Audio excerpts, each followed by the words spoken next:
Politika ang nakita nga rason sa pipila ka mga konsehal sa Davao City. Kini alang sa nakatakda nga pagpasaka og impeachment case ngadto sa kanhi mayor sa Davao City nga si Vice President Sara Duterte. Sumala pa ni Konsehal Tek Ocampo nga gabalik-balik na lamang ang akusasyon sa Vice Presidente. Din tumong lamang nini mao ang dauton ang imahe ni VP Sara alang sa 2028 election. 2028 is just around the corner.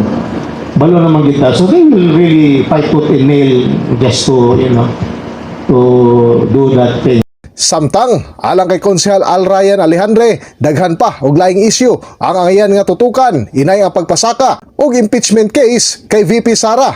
Mga ekonomiya, trabaho, as ang atuang mga presyo sa padaliton, ang kalisod, I think that's the main point here.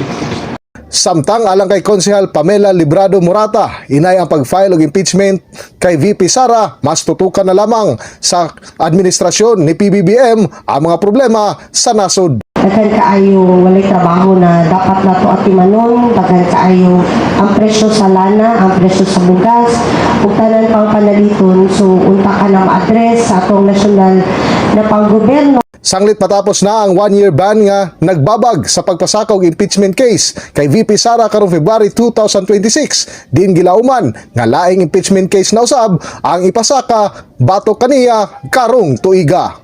In the heart of changing lives, ako si Brigada Julius Pacot alang sa 93.1 Brigada News FM Davao, the Music and News Authority.